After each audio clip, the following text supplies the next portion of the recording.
Leitura do segundo livro do profeta Samuel, capítulo 7, versos de 25 a 29. Segundo Samuel 7, de 25 a 29.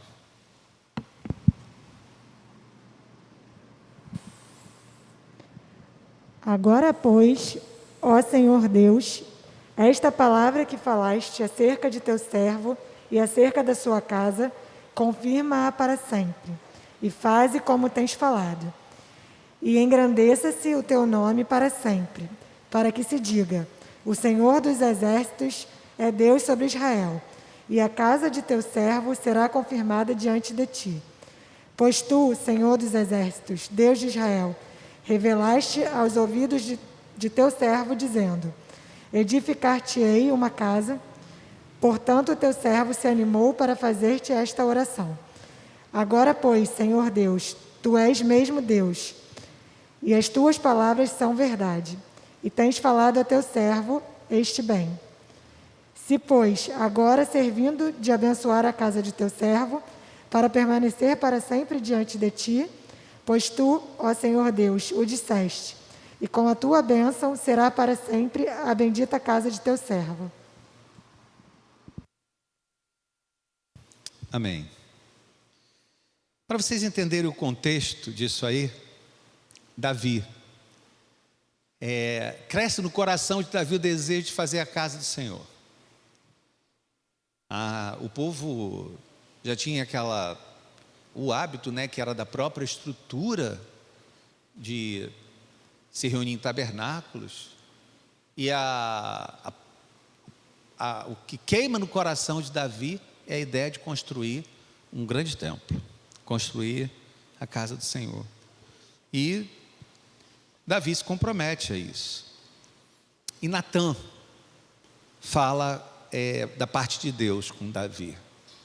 Natã diz assim para Davi: o Senhor fala ao teu coração, dizendo que mais importante do que uma casa, mais importante do que acreditar na tua iniciativa, você recebeu graça diante de Deus.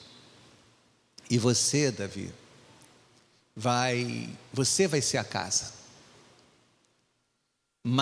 Mais do que construir, ao invés de simplesmente construir, você vai ser a casa. Você vai ser a casa de Deus. Davi, Deus vai habitar em você. Eu vou habitar em você. Davi, eu não só vou habitar em você, como eu acompanharei a tua geração, como eu acompanharei os teus descendentes. E Davi ouve aquilo e agradece ao Senhor, levanta o seu coração ao Senhor, e falou que a sua oração foi animada por aquilo que ele ouviu. Mas deixa eu contar para vocês uma coisa. Davi não conseguiu pôr a sua autoria na construção do templo. Não conseguiu construir. Começou todo o projeto, mas não foi dele, não saiu em nome dele, até porque o texto vai dizer que Deus vai dizer que ele está com mãos sujas de sangue e não deixa ele construir. Mas a grande promessa, Davi, tu serás a casa, e a tua geração será visitada pelo teu reinado, o teu poder, o poder da tua geração, ela perdurará. Isso aconteceu. Primeira coisa para o nosso coração: grandes promessas nem sempre se cumprem em nós, mas se cumprem na nossa geração. Grandes promessas nem sempre se cumprem em nós, mas se cumprem na nossa geração. E Davi viveu isso. Davi, de alguma maneira, entendeu isso, e seus olhos começaram a enxergar mais do que construir, ele deveria ser. E essa é a primeira coisa para a gente pensar. Nem sempre aquilo que tanto sonhamos acontecerá na nossa geração. Mas a gente, ao invés de tentar entender o porquê, a gente deve desfrutar. Essa é a segunda coisa que eu queria dizer para você. Ao invés de tentar entender os porquês de Deus, tente desfrutar de Deus. Rubem Alves fala uma coisa: Deus tem gosto. Deus tem gosto. E sabe aquele provai e vede que o Senhor é bom? Lembra desse versículo? Rubem Alves faz uma releitura e vai dizer assim: Deus tem gosto. Então eu queria dizer que se você quer experimentar o gosto bom da vida, se você quer viver uma coisa absolutamente especial, acredite nas promessas de Deus, que ficar em paz com os questionamentos que você tem sobre Deus é o primeiro grande passo para você provar de Deus. Eu vou repetir.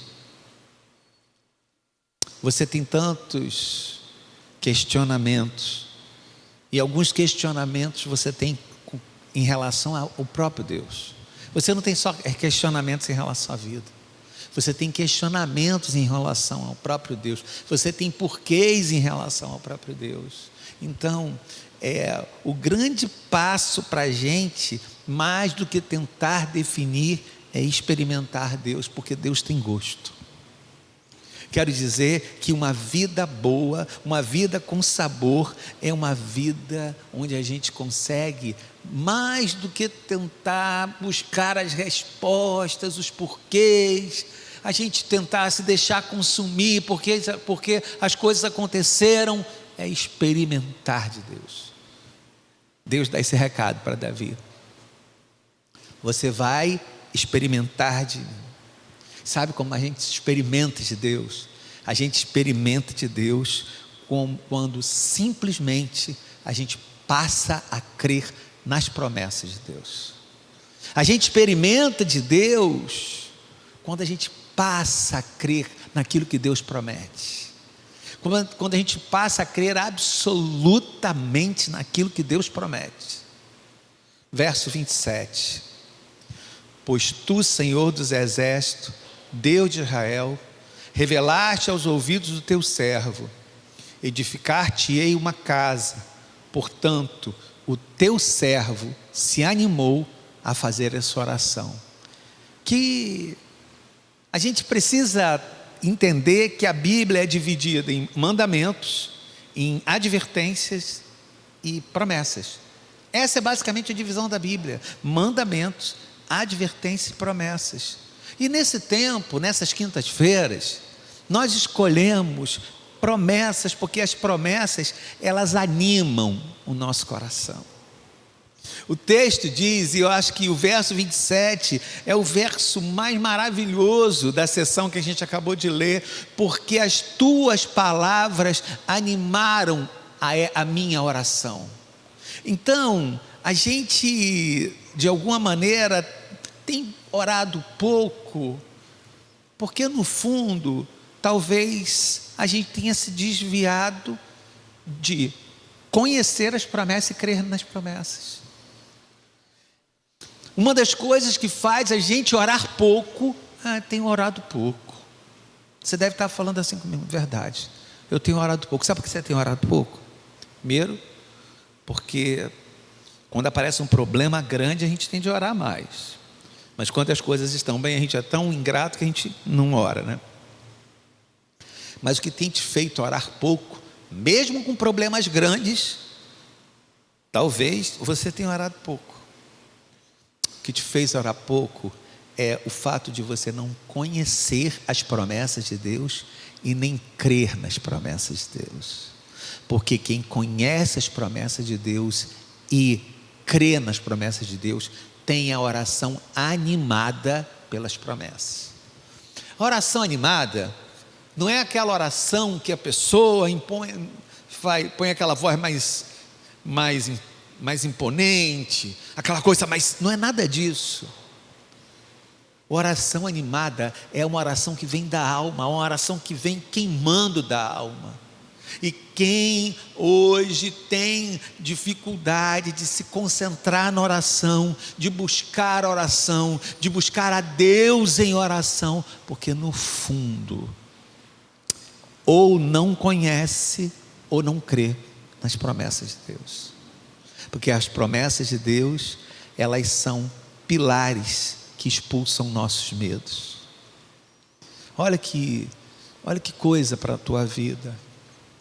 A oração sustentadas pelas promessas de Deus, as orações sustentadas pelas promessas de Deus, são pilares que expulsam o medo das nossas vidas.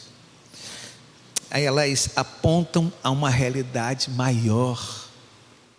As promessas, elas funcionam como placas. Imagina que você está num bosque perdido, numa floresta perdido, e você começa a ver sinalizações, começa a ver placas.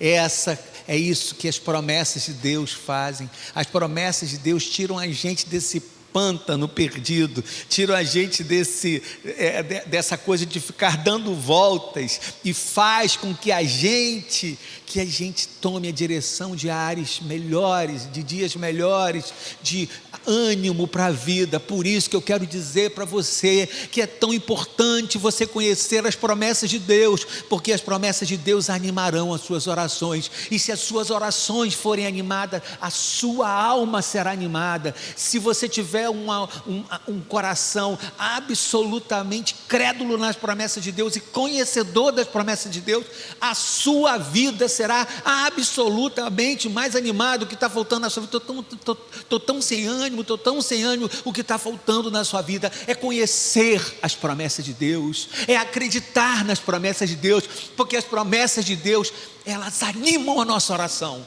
elas animam a nossa alma, elas motivam a gente, elas mexeram na vida de Davi, elas viraram os sentimentos de Davi de cabeça para baixo, e Davi se tornou o que se tornou, porque parte dessa alma que Davi teve construída, parte desse coração segundo a Deus, foi animado pelo próprio Deus, foi animado pelas lembranças que Davi tinha na cabeça, das promessas de Deus. Eu queria dizer para você, meu irmão, para você, minha irmã, que sente o coração apertado, que sente o coração desanimado, acredite nas promessas de Deus, conheça as promessas de Deus, estude as promessas de Deus, porque as promessas de Deus animam o nosso coração, animam a nossa oração. As promessas de Deus mudam página na nossa vida. As promessas de Deus fazem a gente olhar para a vida de maneira diferente, fazem a gente enxergar a vida de outro jeito. Portanto, Senhor, o teu servo se animou a fazer essa oração. Queria que você se animasse a fazer essa oração. Se você acha que quebrou, se você acha que esse relacionamento quebrou, se anima a fazer essa oração. Se você acha que as coisas saíram do teu controle, se anima a fazer essa oração. Se você não consegue, nem tem ânimo de se levantar, se sair da cama já é um peso muito grande, eu quero te dizer que as promessas de Deus animam a nossa alma. Leve isso para o seu coração. As promessas de Deus são pilares que expulsam o nosso medo. As promessas de Deus apontam uma realidade maior. O problema é que às vezes a gente olha para uma realidade menor, mas as promessas de Deus fazem a gente olhar para possibilidades maiores, olhar para realidades maiores. É isso que as promessas de Deus fazem na nossa vida. As promessas de Deus, elas têm que falar a nossa alma, e elas têm que nos animar. Quero te dizer uma coisa: Você tem dado ouvido mais a promessas de pessoas do que a promessa de Deus. Grave essa frase. É uma frase que não é muito fácil de ouvir, mas eu queria que você gravasse essa frase. Você tem dado mais ouvido a promessas de pessoas. As promessas de algumas pessoas têm ocupado mais espaço dentro de você, têm criado mais eco dentro de você, têm dado mais significado à sua manhã. Promessas de pessoas têm falado mais alto do que as promessas de Deus te falam. Olha que eu estou te falando. Promessas de pessoas têm falado mais alto do que as promessas de Deus te falam. Nós temos dias de muita luta, de muita incerteza. Nós temos dias de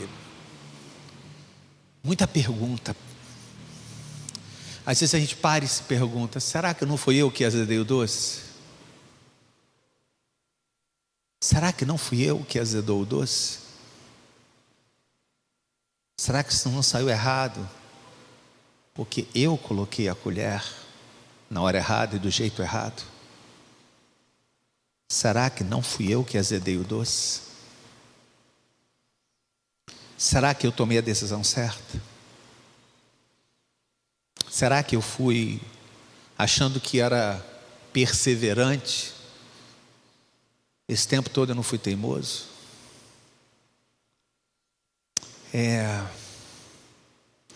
A coisa mais importante que Moisés poderia ter ouvido de Deus. Moisés caminhou com Deus muitos anos. Moisés ouviu a voz de Deus falando com ele muitos anos. Moisés encontrou Deus na sarça ardente. Moisés viu a mão de Deus agir. Moisés recebeu as tábuas da lei. Moisés recebeu os mandamentos. Moisés viveu coisas incríveis. Mas a coisa mais importante que Moisés viveu está em Êxodo 3:2, quando o Senhor diz para ele: eu serei contigo. Mas quando eu serei contigo. Se eu vou falar nessas quintas-feiras de várias promessas de Deus, mas eu quero abrir com a promessa maior, a promessa mais importante, a promessa mais explosiva para a nossa alma. A promessa mais explosiva, a promessa mais importante é: eu serei contigo. Eu serei contigo. E se ele não me promover, eu serei contigo. E se ele me demitir, eu serei contigo. E se o resultado for positivo, eu serei contigo. E se o resultado for negativo, eu serei contigo. Mas se der errado, eu serei contigo. Se o bebê não nascer, eu serei contigo. Se o bebê nascer, eu serei contigo. Eu serei contigo. Essa foi a palavra que os discípulos receberam no momento extremo da vida deles, no momento mais extremo da vida dos discípulos, quando eles começam a ter consciência que Jesus vai morrer, quando eles começam a ter consciência que Jesus vai embora. Jesus diz: eu serei contigo, eu serei contigo todos os dias, eu serei convosco todos os dias. E essa é a promessa que Deus vai botar no seu coração, que Deus vai assentar no seu coração: eu serei contigo. Essa é a promessa que faz acreditar que vale a pena lutar pelas coisas, que faz acreditar que os nossos filhos darão certo, que faz acreditar que a vida dará certo, que eu vou me reinventar profissionalmente, que eu vou reaver as minhas relações, que eu vou equacionar os distúrbios da minha alma. Eu serei contigo. Se o castelo ficar de pé, eu serei contigo, mas se o castelo desmoronar, eu serei contigo. Eu estarei contigo, porque eu vou reerguer o castelo. Mas o que não dá é pensar num castelo que está de pé sem Deus. É muito difícil eu pensar num castelo que está de pé sem Deus. A grande promessa que alimenta a nossa alma é essa: eu serei contigo. Davi, ele teve que entender da maneira mais dura que ele não construiria a casa, mas o Senhor se construiria dentro dele. Davi, seu jeito, entendeu: eu serei contigo, mesmo que ele fosse desaprovado, para ter a autoria da casa. Porque a promessa de Deus, ela se cumpre. A promessa de Deus, ela se cumpre. Porque na história desse homem, segundo o coração de Deus, Deus estava com ele. Coloque diante de Deus as suas expectativas de futuro. Vou repetir. Coloque diante de Deus as suas expectativas de futuro e creia nas promessas de Deus. Creia nas promessas de Deus, porque crer nas promessas de Deus anima a gente. Porque crer nas promessas de Deus faz a gente se levantar da cama. Crer nas promessas de Deus anima as nossas orações. Crer nas promessas de Deus faz a gente acreditar que quando tudo está confuso, eu tenho o Senhor por meu aliado.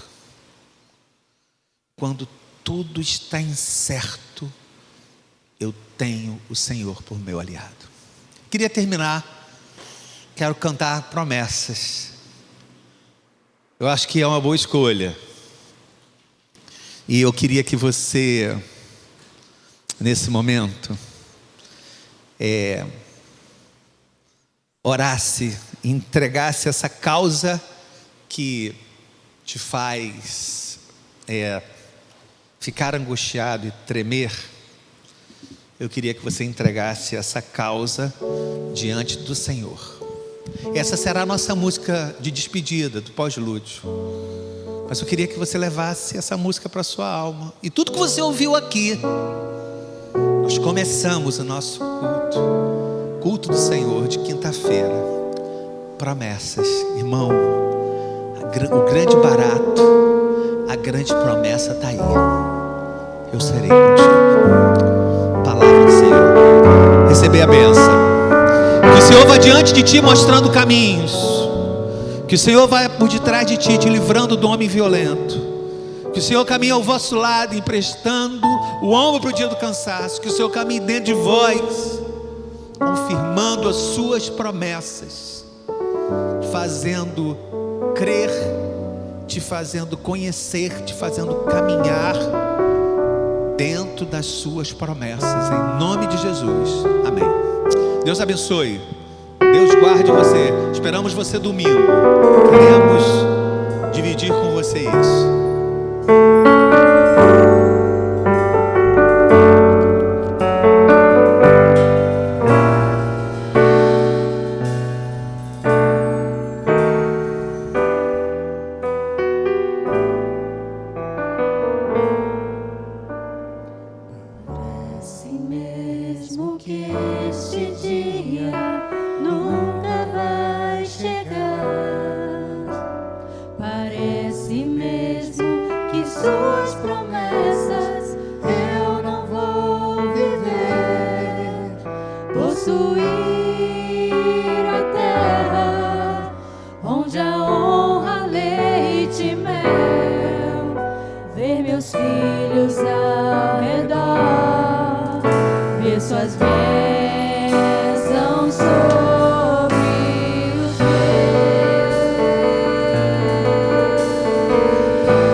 Parece mesmo que sua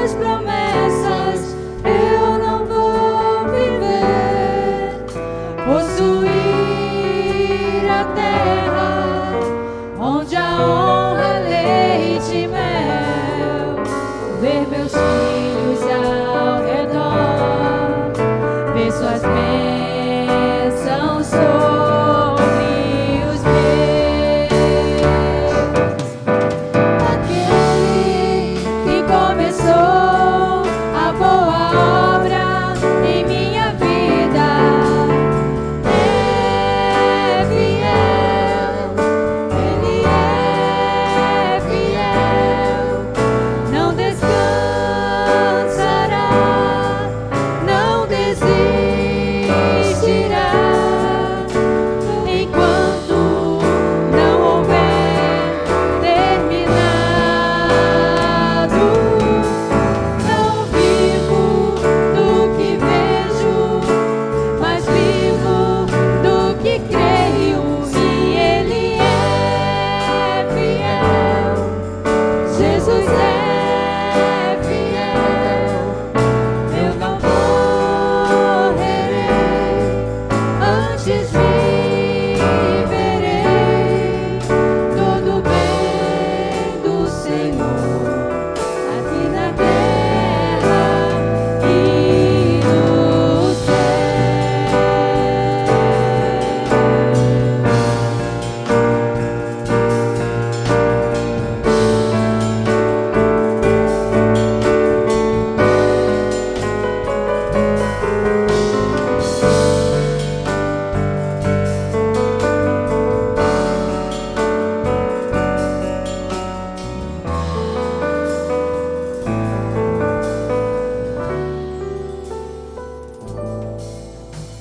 Olhando para